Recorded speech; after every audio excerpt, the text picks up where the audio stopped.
Every video I've made about Paris apartments has this floor in it. You've seen it dozens of times.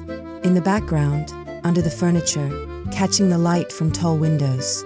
Probably without ever knowing its name. Without knowing it's over 150 years old. Without knowing why it makes every room it's in feel completely different from any other floor on Earth.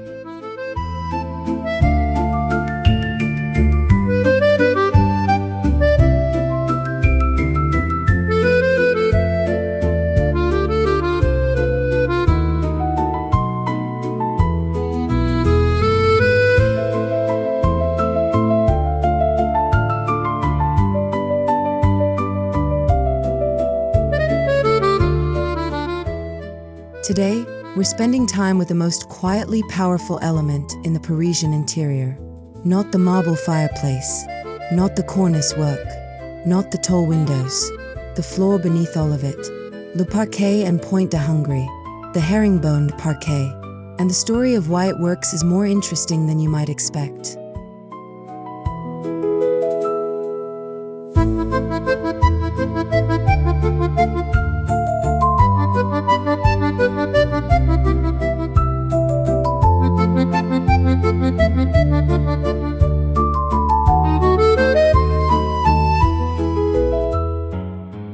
I've been wanting to make this video for a long time, because this floor is in almost every beautiful Parisian interior you've ever seen, and almost no one ever talks about it directly. They talk about the furniture, the light, the walls, but the floor is doing enormous work in every single one of those images. And once I show you what it's doing, you will never look at a room the same way again.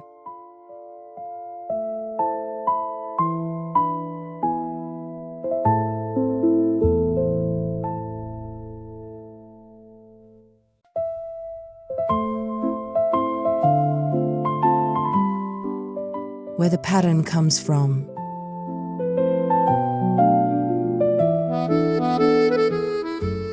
The herringbone pattern is named for the skeleton of a herring fish, the central spine with bones extending diagonally on both sides. Its origins in flooring go back further than most people realize. The Romans used it in stone pavement. Medieval European craftsmen adapted it to brick, but it was France that turned it into something extraordinary.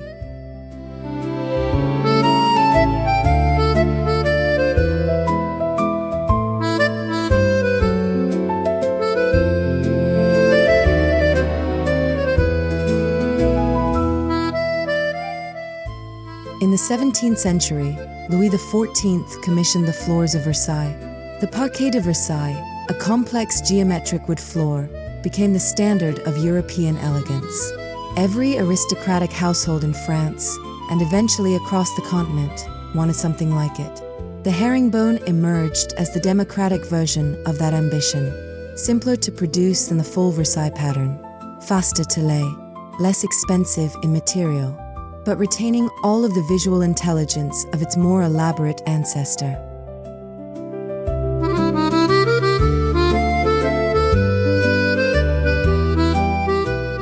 Haussmann and the standardization.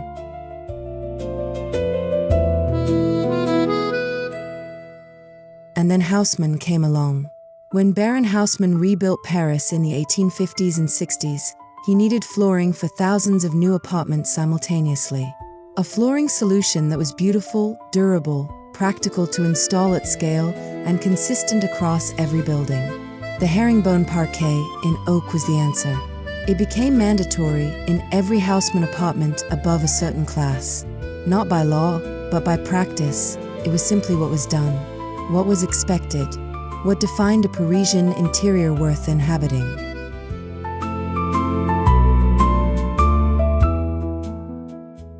And here's the remarkable thing. Over 150 years later, in apartments across the 2nd, 3rd, 4th, 6th, 7th, and 8th arrondissements, these same floors are still there, still intact, still beautiful, still doing exactly what they were designed to do. Think about what that means. This floor was laid when the apartment was built, perhaps in 1872, perhaps in 1884. The Franco-Prussian War had just ended. The Eiffel Tower hadn't been built yet. And the craftsman who cut and fitted these pieces of oak was thinking, this needs to last. Not 5 years, not 20 years, pour toujours, forever. And it did.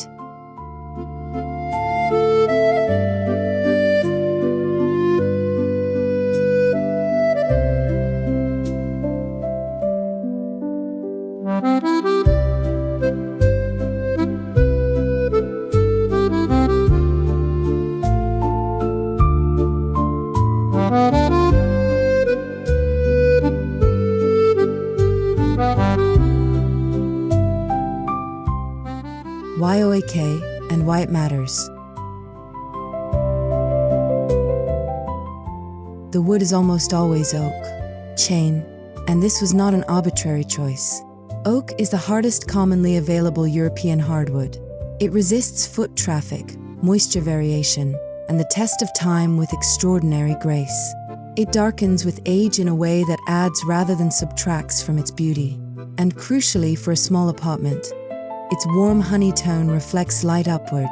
A herringbone oak floor in morning sun does something almost magical to a room.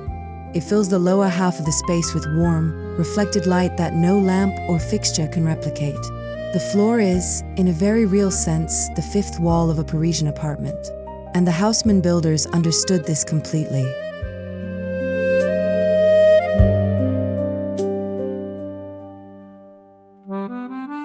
Here is the first thing the herringbone floor does that a straight plank floor cannot. It creates direction. Look at this room from the entrance. The V pattern of the herringbone doesn't sit flat on the floor. It moves. It pulls the eye from where you are standing toward the windows, toward the light, toward the deepest point of the room. This is not accidental. It is the optical intelligence of the pattern working exactly as it was designed to work.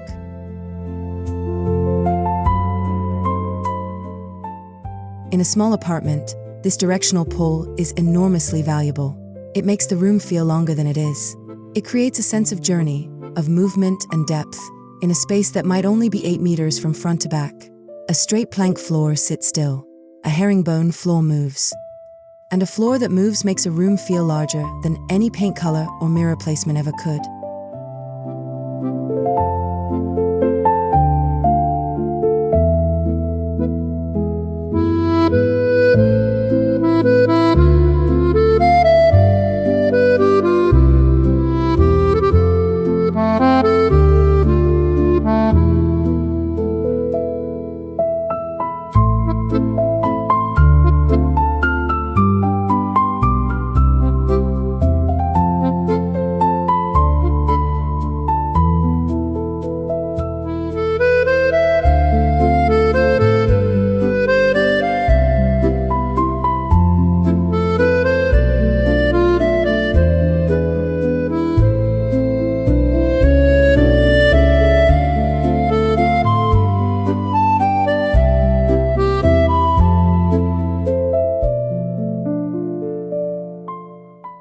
I want to show you something. Look at this room. Now look at the floor, specifically at the point of the V pattern, which is always pointing either toward you or away from you. In this apartment, it points away, toward the window, and your eye follows it automatically, without being asked. That is the herringbone doing its job, quietly, invisibly, constantly pulling you deeper into the space.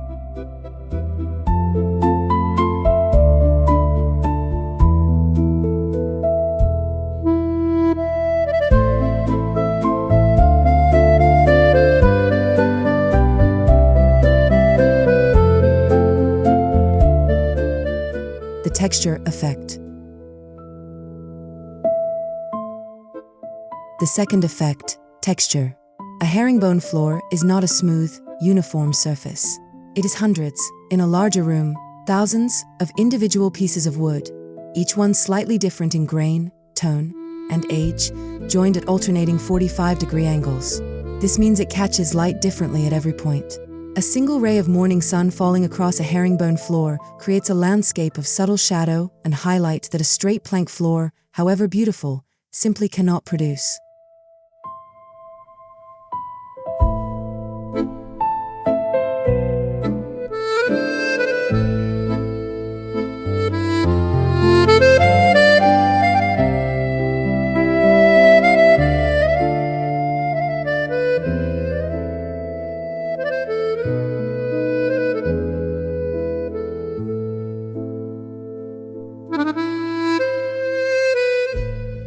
For a small apartment, this visual texture is doing the same work that a garden does for a house. It gives the eye something to rest on, to explore, to find interest in, without adding a single object to the room. The floor itself is the decoration, and because it is the foundation of everything else, it decorates the room in every direction simultaneously.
The warmth effect. The third effect is the most difficult to photograph, but the most powerful to experience in person. Warmth. Oak herringbone in a Parisian apartment is never cold, never clinical. Even on a grey November morning, when no sun reaches the floor, the wood itself, its tone, its grain, its 150 years of accumulated patina, radiates something that feels like warmth. This matters enormously in a small apartment. In a larger room, you have distance and volume to absorb coldness. In a small room, the floor is never far away. If it is cold, the room is cold. If it is warm, the room is warm. The Haussmann builders did not have underfloor heating. They had oak herringbone, and somehow it was enough.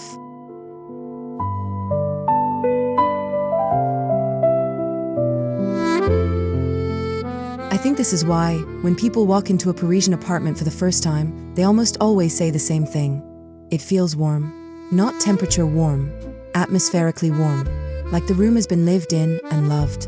And I believe a significant part of that feeling comes from this floor, from the oak, from the pattern, from 150 years of feet walking across it.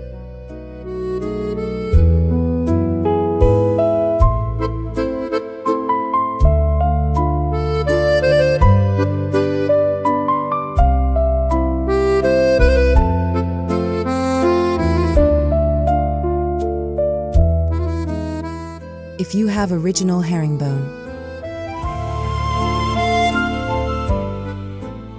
Now, I want to speak to those of you who have this floor already. Perhaps you've just moved into an apartment with original herringbone parquet, or perhaps you've had it for years and it's looking tired. Either way, what I'm about to say is the most important thing I can tell you about this floor. Do not refinish it too aggressively. Original floor. What to do and what not to do. Original herringbone parquet has something that no new floor can replicate: patina, the darkening of the wood at its edges, the slight variation in tone between pieces laid in different years or from different cuts, the marks of use, polished smooth over decades. This patina is the floor's greatest asset. It is, in the most literal sense, history made visible. And when people sand it all away and refinish to a uniform glossy finish, they remove the one thing that made the floor exceptional.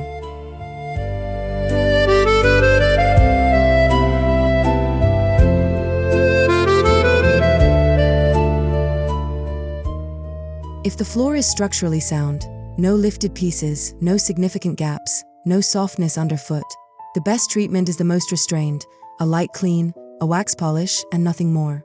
If the floor needs repair, find a specialist in period parquet, not a general flooring contractor. In the UK, search for period parquet restoration. In the US, antique hardwood floor specialist. In Australia, heritage timber floor restoration. The right craftsman will repair without erasing.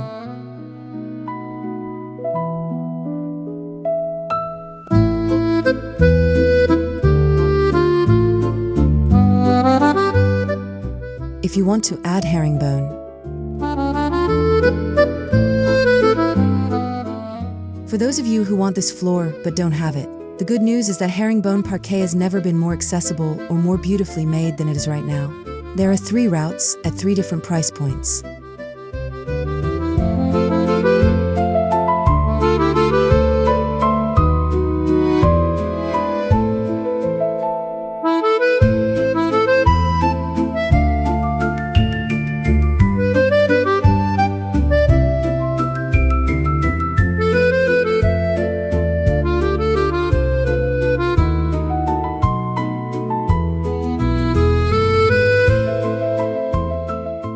Route 1. Solid oak herringbone, traditionally laid. The most authentic and the most expensive. Budget $80 to $150 per square meter installed in most Western markets. The result is indistinguishable from the original Haussmann floors.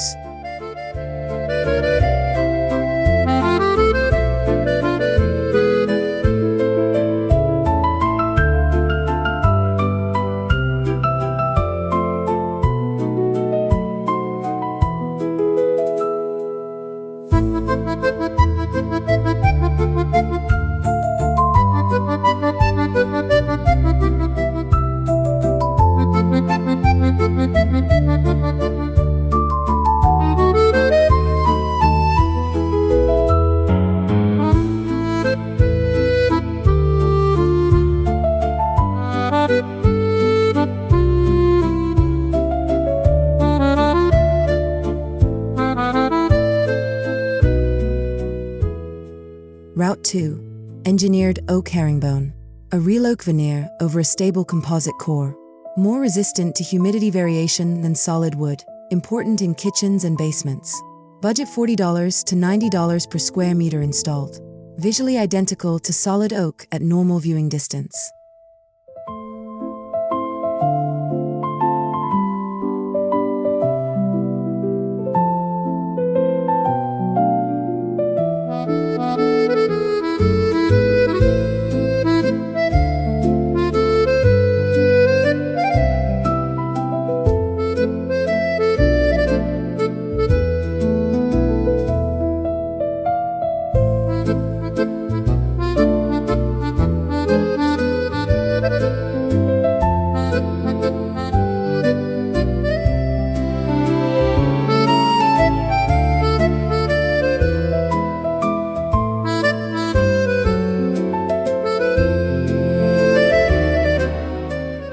Route 3.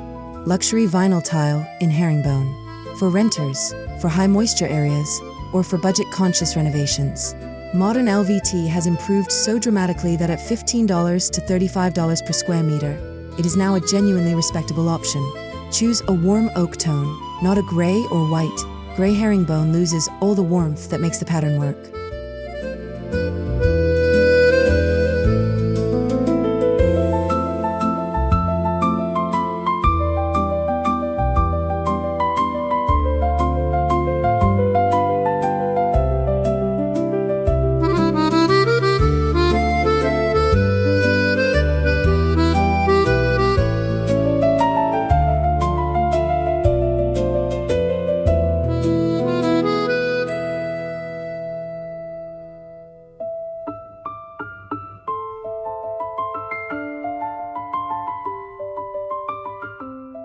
The orientation decision. One decision people consistently get wrong when installing herringbone is orientation. Which direction should the V point? The answer is almost always toward your primary light source, toward the window, toward the door.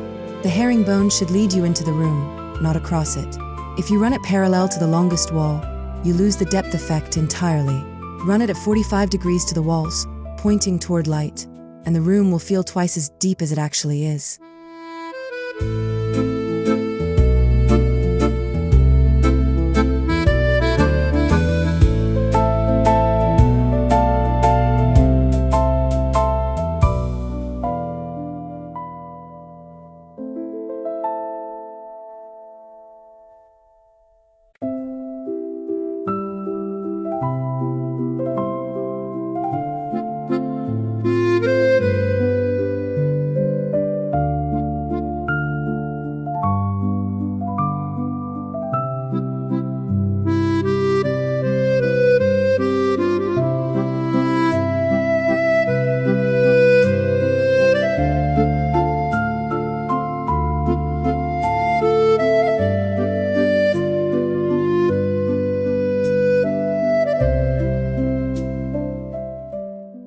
furniture, and the herringbone floor.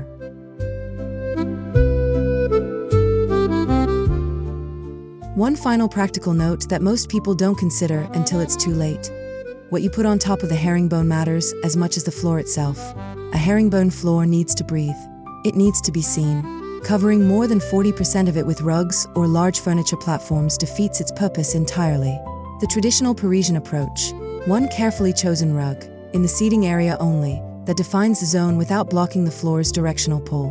The rug should be a secondary element. The floor should remain the primary one. And the furniture legs, keep them thin and off the floor where possible. Legs that let light pass under them allow the herringbone to continue visually beneath the furniture, maintaining the sense of uninterrupted space.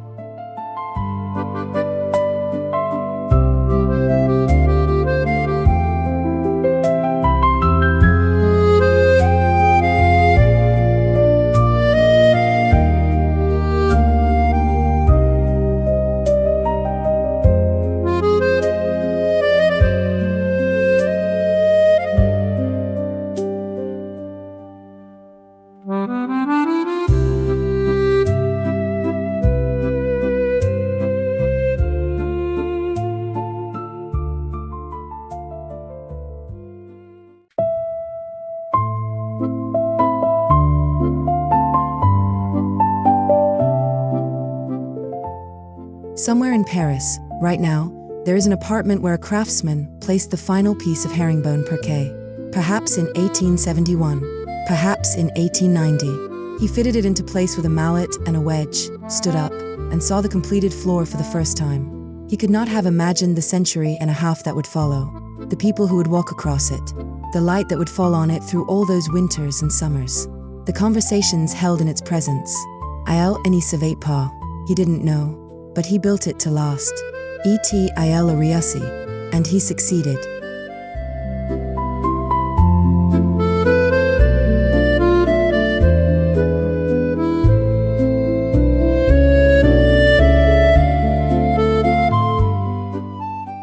Before I go today, I have a question for you.